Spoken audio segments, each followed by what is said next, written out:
That's right, it's all back in one piece. There's a whole lot that I skipped over. We ended up buying a new house, and then, you got to build a shop and some other odds and ends. But it was all back in one piece throughout here. It just did not have a whole bunch of cage. I'll put in some photo shots of the progress that was missed here.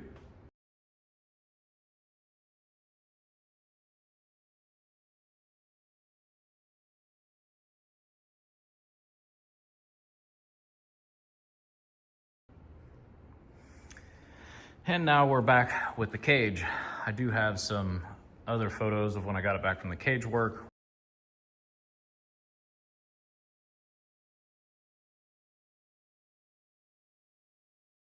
Where everything was put on it, but I had to take it all out because I still have things to do, like mold this part of the gas tank around the axle, or I'm sorry, the prop shaft that runs down through the middle, because it rubs on it.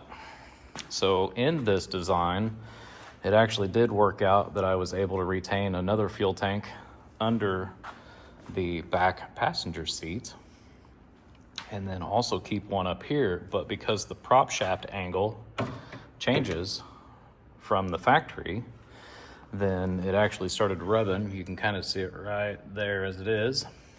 So I got a little bit of a spacer over there in the form of a rubber hose, and then I've got to do some heating up with a heat gun and kind of form that a little bit, and then it'll fit back in there. But took it to my cage guy, and we added some reinforcing bracing. These are actually sleeved inside of here, as per my previous videos. But we tied it all together. I still have the shocks, therapy shocks. I did get some reservoir mounts in today that I got to figure out where I'm going to put the reservoirs. I haven't quite figured that one out yet. They're just kind of hanging out inside of here, so I want to be able to figure out where to put them, but I also need to figure out where to put my toolbox. I did have him leave some room in case I wanted to do a rear-mounted winch. We do come down here to these cute little fangs of sorts. I got a hitch just in case, I don't know, maybe make a hitch for a toilet seat. You get down there in Windrock, there's some trails, there's not really a whole lot of places to go. So it is up, it's on wheels. I got to get the shifter cable back in. I got to figure out where I'm going to mount the battery. I got some heavy duty plates on this side because it's a little bit further of a gap. And there are some fine details about how all the original plastics went together. As you can see, this is an original, and it was actually just shaved a little bit, and it actually made it up to another panel.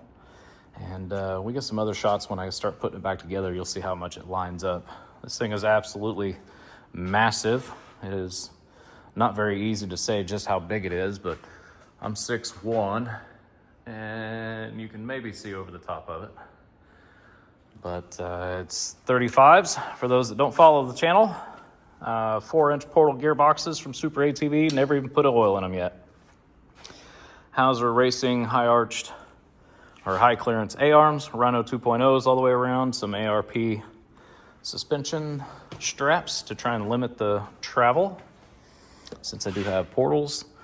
It does have shock therapy. I had them revalved, unfortunately, before I extended it, so it may not be correct now. We did tie the cage in here, but we didn't weld it in right here. We did put a bolt, so that way we can at least maybe get this off if I ever have to. New addition to the shop. Get this out of the way. I got this at the new jobs. Oh, well, helps if you plug it in, moron. So, pause for just a second. See, oh, it works a lot better that way. And just that way I can get up here. A little bit more of an aerial view. Big shout out. Podium 1 Engineering took the project on. I got with him. He's over in Brazil, Indiana. I said, hey, this is what kind of a project I have going on. It's custom, and I need custom work done to it. So he actually kind of bailed me out in the beginning of it. I was actually going to tow it over there to him. I started going to town, and the Yukon, actually the fuel pump gave up on me. So he was even nice enough to come in with a save and pick up the entire trailer with the Razor on it, of all things, while I sorted out the Yukon and the fuel pump. So went through, made sure to put some extra bracing underneath as well, so that way it doesn't flex, and made a cute footwell pan that kind of sits in here like so, and then made one hell of a grab bar for back here, so that way somebody's got a handle to grab onto. And I do still fit in this. Let me get a seat real quick. Let's see if we can get in this here. Now this is on a seat lowering base, not the flattest one that I'm told. And so I can get in here, and I still have just a little bit of room, which is enough. You know, it's not great, but just in the event that I do end up back here, it fits nice and snug. I do plan on getting the actual, I forget, I think it's like a Texas shop that does an even lowering base. So that will come in handy. That may get me another inch. It's all nice and triangulated everywhere. And then I got to figure out these. I just had plastic PVC that went up and back earlier, but this bar here is going to be in the way. So that's probably going to take some things. Make some aluminum adapters and start doing some work on it. Other than that, up front here, I also had him do a pinch weld. It's just real, not like real thin, but it's thin enough. We'll recess that a little bit into the cage. I'm gonna take it to a local glass shop and have a DOT glass cut for it. In some of my other videos of my RS1, I had a Hauser racing cage that I done a pinch weld on. Let's see if I can get in here and get on that. And then you just take it down to a shop and have them cut a piece out and then glue it in with automotive glue, and then you have an actual windshield in there instead of that plexi poly stuff. I probably will, for wintertime, make some plexis that'll go in here, maybe some fill ordeals. But let me get the other pieces. As it starts to go back together, it'll be a little bit easier to see, but even the plastics will line up and allow me to reuse some of these clear sides. I'll have to get a whole nother set because I don't have them all. I'll have to trim this one a bit, make a little bit of a bracket, probably right in here somewhere, just like that one. And then I should be able to use the clear ones. But other than that, I'm loving how it turned out. We got triangulation. It is sloped, unlike that stupid looking cage on the SATV stretched RS1. Yes, I said that, stupid looking. Other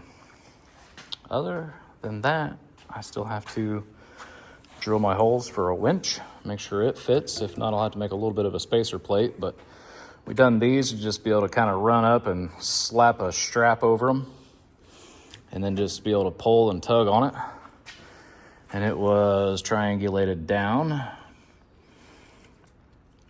We originally were gonna tie it from here up into the rest of the frame up here, but then we figured out that after discussion, if I were to hit this hard enough on something and it tweaks it all, it's gonna push that cage.